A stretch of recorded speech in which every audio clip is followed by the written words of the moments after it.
Okay, well let's think about this for a minute. Okay, and then we'll go back to the symbolic stuff again. How many chances do you think you'll have in your life for like a serious, high-quality, intimate relationship? What do you guys think? How many chances are you going to have for that? 3 to 4. Okay, that's good. That's good. Yeah, I would say you probably top out at about 5. Okay. 2 down, 3 to go. So,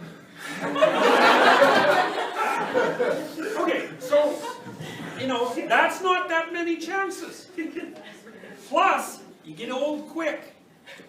You know, by the time you're 45, you're not going to have a family. And well, you can do that sometimes if you're male. If you're female, maybe, but it gets pretty rough. And you're looking probably at that point at a fair bit of in vitro and that sort of interaction. It's tough, it's hard on people. So, you know, not only do you not have that many chances, you don't have that much time. So you got to get it right. So if you get it wrong, it costs you. Like maybe it'll cost you 5 years. 5 years is a long time. So, and 3 5-year costs is like, you've lost things there that you can't replace. Okay, so that's one part of it is, you don't have that many chances, and it's costly to burn up the time. Okay, the second thing is,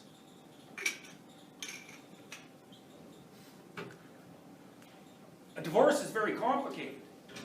Like, it's not so bad if you get divorced to someone who's reasonable. But often the reason that you're getting divorced is that one or the other or both of you aren't that reasonable. And what that might mean is that you might be negotiating with someone whose basic goal is to make sure that you don't have another day of success in the next 20 years. And if that's their goal, they will attain it. So, and there's lots of ways people do that, and they usually do it by holding their children hostage. And people will definitely do that. They do it all the time, you know. So, you want to avoid that. And then, you know, then of course it's hard on the relationship you have with your children. And like those are probably the most important relationships you have in your life. You know, it's like, might be parents, might be siblings, might be your partner, might be your kids. But I think when it comes right down to it, your parents are old, and so are you, but your kids aren't. And they're just as close. Plus they need you. And so you start twisting and messing that about, boy, it's hard on your psyche. It's hard on the kids too. So, you know. So then I'm just thinking about that and what you said about how that's a cost. If you mess it up, and that's like a 5-year cost, that's it costs you, right?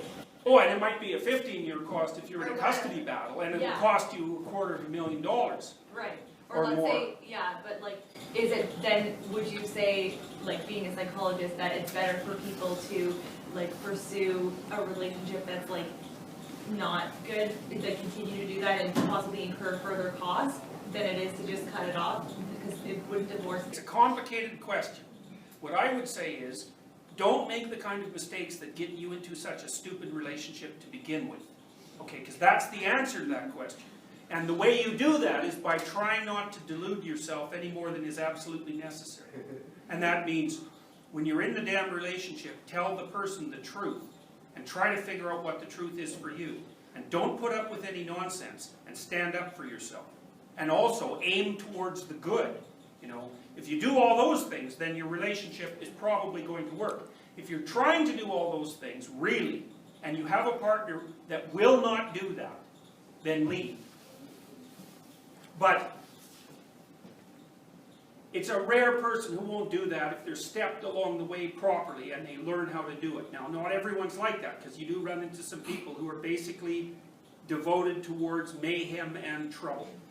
You know, but usually, you know, a person is a balance of striving for the good and, you know, messing about in the hell. And, you know, you're both like that when you start a relationship, and you try to tilt it towards the good. And then you won't run into that problem. So, but you have to do that right from the beginning of the relationship, you know.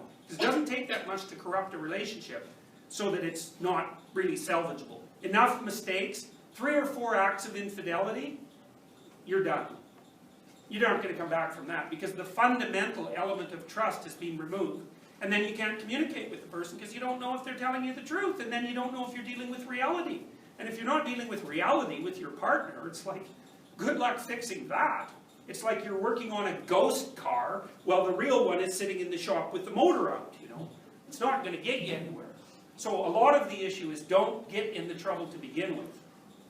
If you are in the trouble, well, then you try to straighten yourself out and see if you can fix it. Well, if you can't, your options aren't great. And it depends on the particularities of the situation. Now, I have people that I counsel, it's like, leave that person.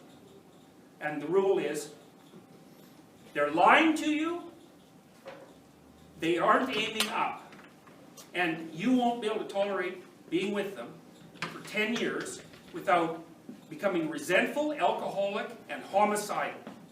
So that's a bad outcome. There's nothing you can do to avoid it, so you might as well leave. But you know, you have to have that sorted out. It has to be the truth, because it's no fun. It's no good to leave someone who's struggling in the lurch, you know, and you think, well, I'm with this person, they're not going anywhere, you know, maybe they have an alcohol problem, and they're resentful. It's like, but I'm all they've got.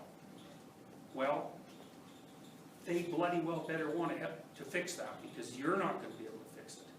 All that'll happen is you'll end up in the same place. Now, if they really want to fix it, more than anything, and they're willing to tell the truth about it, and willing to interact with you, then there's a ghost of a chance you might pull through it. But it's very hard to fix someone, and it's really hard to fix someone who does not want to be fixed. And there's lots of people like that.